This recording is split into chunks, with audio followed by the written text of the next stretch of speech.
नमस्कार, मैं मुकेश कुमार। जैसा कि आप देख रहे हैं, आक्सीकरण संख्या विधि द्वारा समीकरण को संतुलित करना। आक्सीकरण संख्या विधि द्वारा जब समीकरण को संतुलित करते हैं तो उसके कुछ रूल्स यानी नियम होते हैं।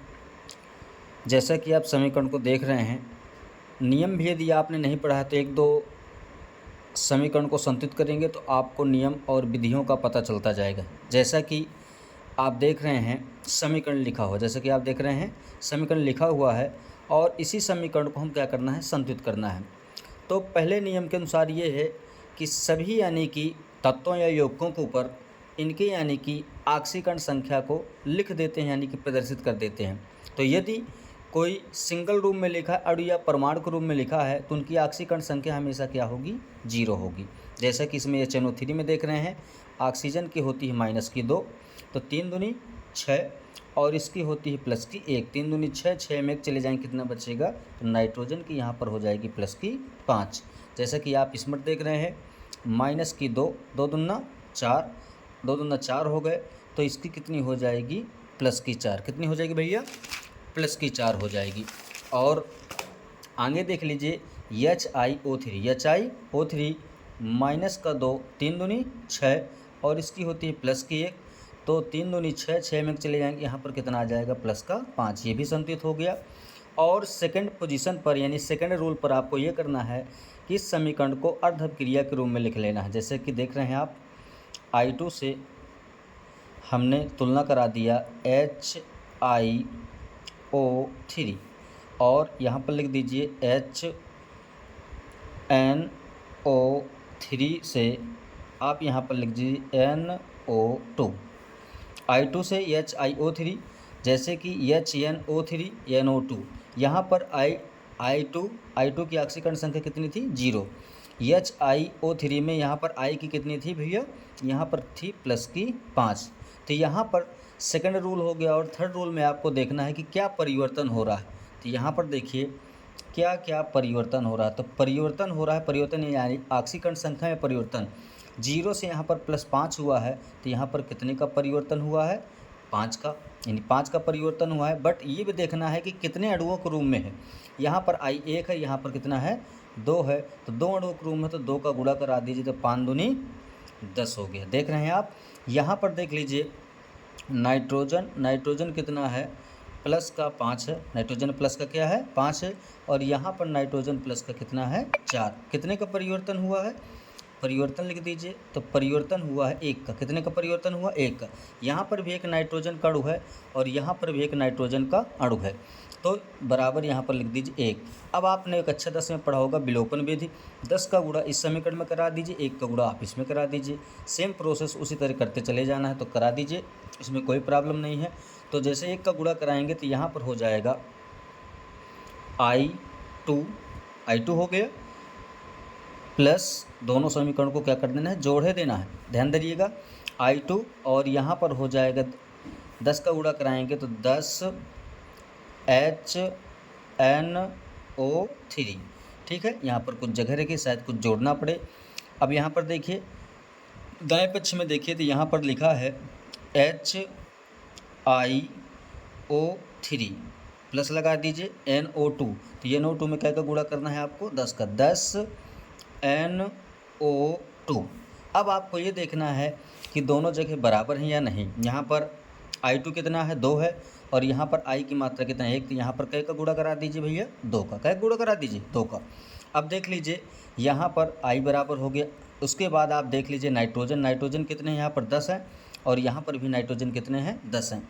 अब देख लीजिए ऑक्सीजन, तो यहाँ पर 10 तिहाई 30 ऑक्सीजन है, यहाँ पर कितने हैं, 2 तिहाई 6, 10 दूनी 20, 20 और 6 26। कितने यानी कि ऑक्सीजन घट रहे हैं, 4 ऑक्सीजन घट रहे हैं। तो यहाँ पर 4 अणु जल के मिला दीजिए। क्या अणु मिला दीजिए भैया, 4 अणु आप कह के मिला दीजिए, जल के मिला दीजिए। तो जब 4 अणु आपने जल के मिला दीजिए तो फिर उसके बाद हाइड्रोजन की गिनती कर लीजिए।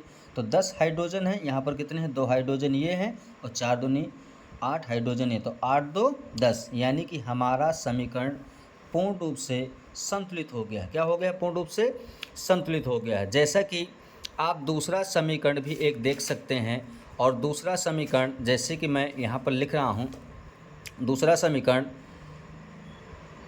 I2 सेम इसी तरह का है, I2 NO3 माइनस, यानी ये आयन के रूप में दिए है, कहे के रूप में दिए है, आयन के रूप में दिए है, इजकल टू उसके बाद दिए है NO2 और प्लस का IO3 माइनस। ये समीकरण आपका लिखा हुआ है।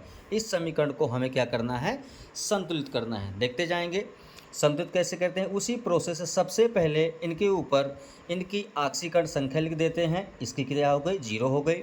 यहाँ पर NO3 माइनस कर दिए है, इसकी माइनस की 2 होती है, कितनी होती है माइनस की 2, 3 दूनी 6, 6 में 1 चले जाएंगे, यहाँ पर कितना बचेगा भैया, प्लस का 5 बचेगा। अब देख लीजिए इस साइड माइनस की 2 होती है, 2 दूना 4, इसकी कितनी हो जाएगी, प्लस का 4। यहाँ पर माइनस की 2, 3 दूनी 6, 6 में 1 चले जाएंगे, कितना बचेगा, प्लस का 5।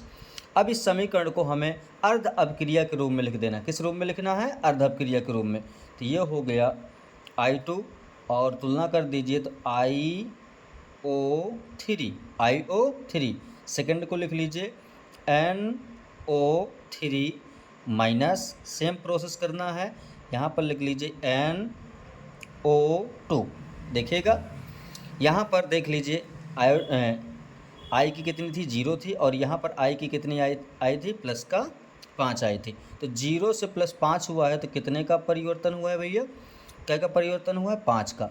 यहाँ पर आयोडीन कितने हैं, 2 हैं, और यहाँ पर आयोडीन 1 है, तो कितने अणु का परिवर्तन, 2, तो 5 दूनी 10, 5 दूनी 10। सेम प्रोसेस में आ जाइए, यहाँ पर नाइट्रोजन की यहाँ पर प्लस की 5 दिए था, और यहाँ पर नाइट्रोजन की प्लस की 4 दिए था। कितने का परिवर्तन हुआ है, तो कितने का परिवर्तन हुआ भैया, 1 का। कितने का, 1 का।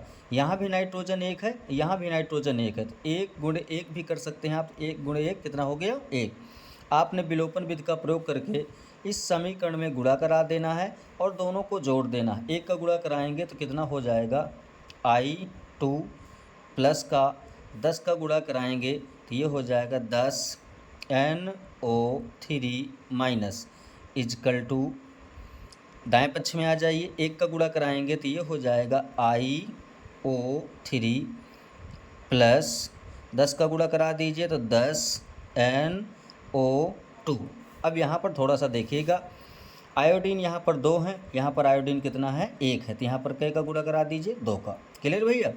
आयोडीन हो गए, नाइट्रोजन 10 नाइट्रोजन है, यहाँ पर भी 10 नाइट्रोजन है, 10 तिहाई 30 ऑक्सीजन हो गए। तो यहाँ पर 30 ऑक्सीजन करने के लिए 2 तिहाई 6 और 10 दूनी 20, 26 हो गए, यानी पहले जैसे में सेम प्रोसेस में है। तो यहाँ पर हमें 4 ऑक्सीजन की ज़रूरत है, तो ऑक्सीजन अणु को बराबर करने के लिए जल के अणु जोड़ते हैं, तो 4H2O। अब प्रॉब्लम खड़ी हो गई हाइड्रोजन की, तो हाइड्रोजन की प्रॉब्लम खड़ी हो गई, तो 4 दूनी 8 हाइड्रोजन है, तो यहाँ पर 8H+ यानी 8H+ कर दिया, और दोनों ओर आप संतुलित समीकरण को प्राप्त कर चुके हैं। धन्यवाद। और भी कुछ वीडियो देखने के लिए चैनल को सब्सक्राइब करिए।